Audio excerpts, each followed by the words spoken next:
Hello, and welcome to GNHS-TV's Night's News. I'm Kelly Eppel. And I'm Jackie Bennett. In today's episode, a new chapter begins in boys basketball. We hear about some projects in the hub. Miss Woolard talks about Title IX. And we investigate people's Thanksgiving favorites.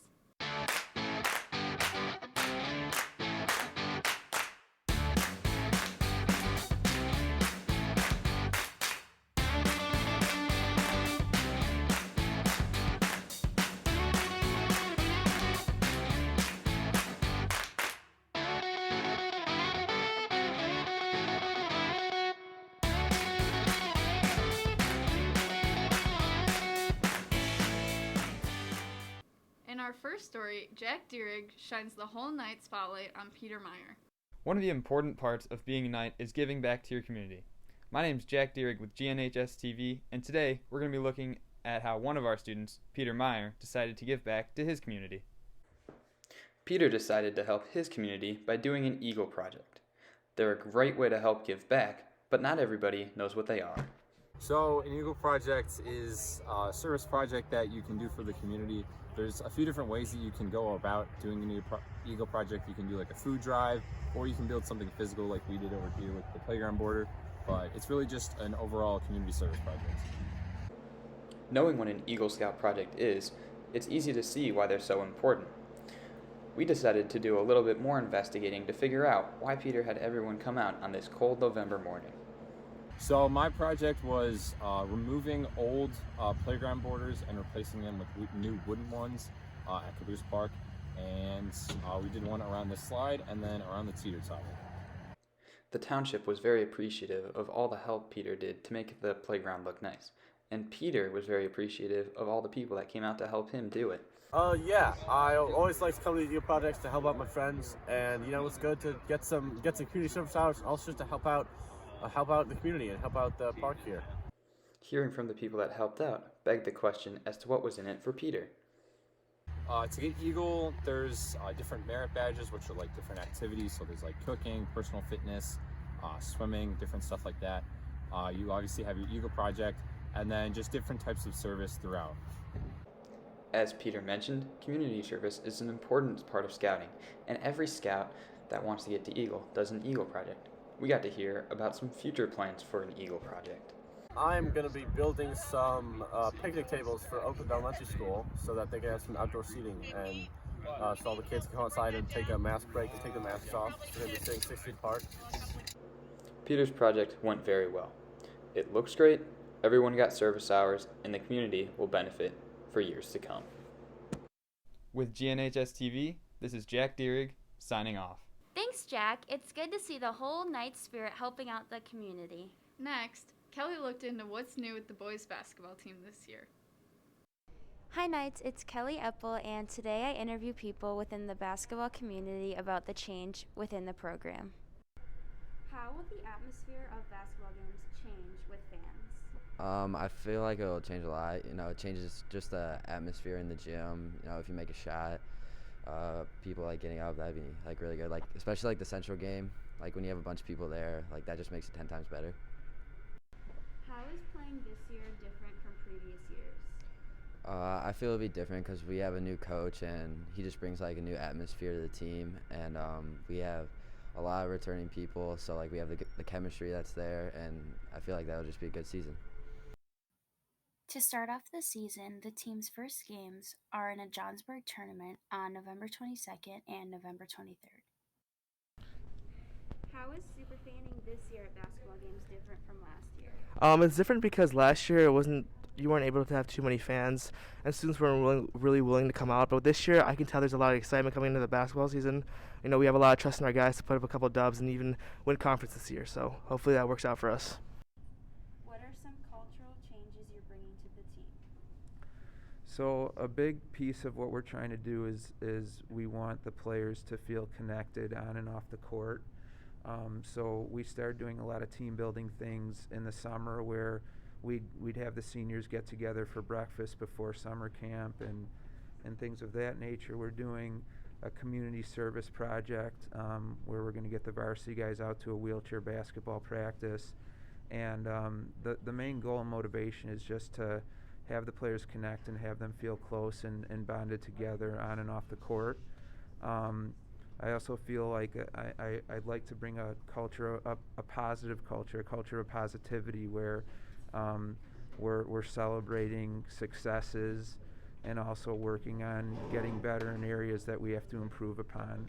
And then I think with a positive culture and team building like that comes success on the court, and we obviously want to win ball games and have a lot of success, you know, during conference and during the season. So those are some of the changes that I'm bringing to the program.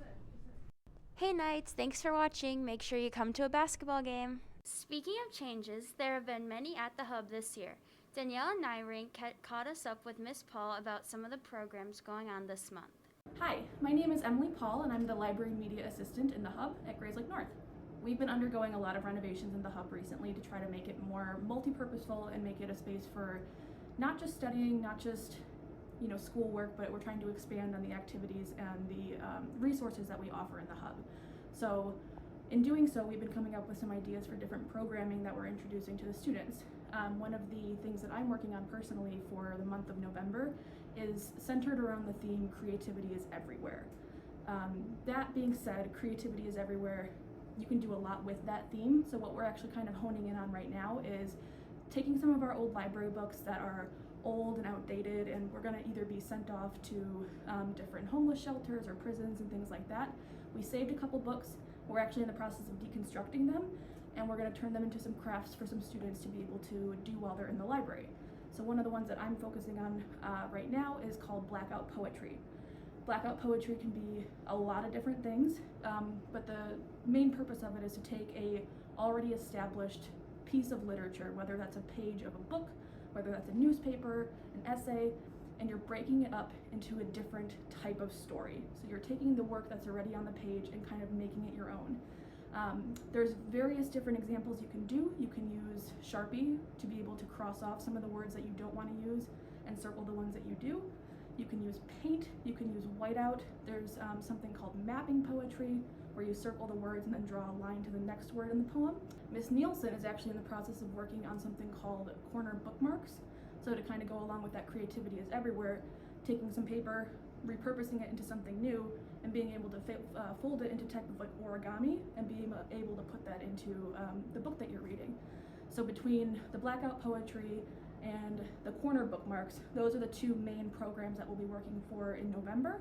And then when December comes along, we're still going to focus on that creativity is everywhere aspect and kind of do more of kind of like gratefulness, thankfulness, because we're getting into more of that holiday season. So we're thinking about doing some letter writing, card making. It's kind of a lost art. People receive cards, they give cards all the time without really thinking anything of it, but you can actually make a really beautiful greeting card, Christmas card, Hanukkah card, whatever you might need, and make it your own. So we're in the process of coming up with some activities for letter making and card making for December as well. Yeah, come on down to the Hub anytime. Like I said, we're no longer just a place for studying and for doing homework. While you can still do those options, there's tons more that you can do. We like to have activities set up and offer to the kids if they have a night's block or a study hall, that they have some downtime. You don't just have to go on your phone, you don't just have to watch the TVs. There are activities for you to do in the Hub, and we welcome you at any time to come on down and give them a try. In June of next year, Title IX celebrates its 50th anniversary. Tristan Schultz begins a series to mark the occasion by speaking with our own Miss Woolard. November 9th is a very important date for all female athletes. It's the anniversary of Title IX, which gave equal rights to women in sports. Tina Woolard, GNHS's athletic director and one of the very few female athletic directors, gives insight on why Title IX is so important. So Title IX is a law that was enacted in 1972, June of 72. It's coming up on the 50th anniversary this coming June, and it guarantees equal rights for any underrepresented group. Basically, it was enacted for women in athletics. So I would say back in the day, for those of you that don't know, girls couldn't play sports. When my grandma was in high school, she was only allowed to play basketball half court because they thought the women would get too tired. Girls didn't have new uniforms, they didn't have locker rooms, they didn't have equal playing time. Boys got to play on Friday nights and girls had to play on like Wednesdays. Things weren't equal at all.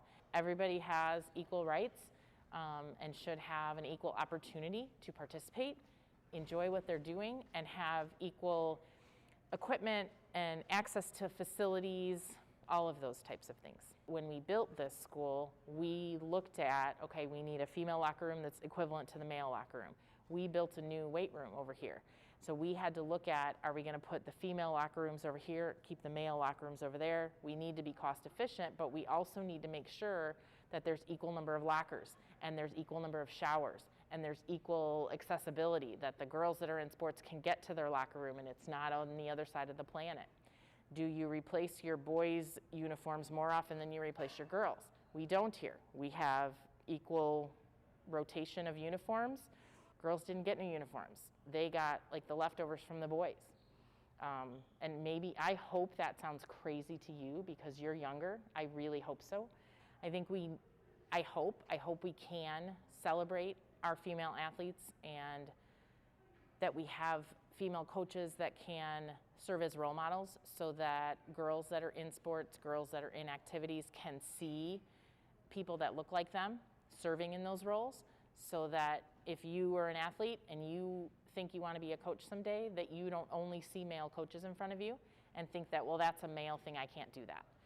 And so girls can see that, okay, a female can be an athletic director in charge of boys sports. It doesn't have to be just a male filling that role. I hope that our girls see it is something that they can aspire to do that if they choose to do so. To see the impact of Title IX at Grays Lake North, tune in next month for when coaches and players share the importance of it to them. I'm Tristan Schultz with GNHS-TV. In our final story, Jackie puts people in the spotlight about Thanksgiving.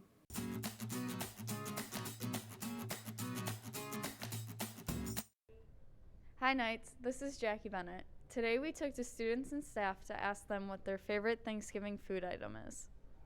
My favorite Thanksgiving food is mashed potatoes.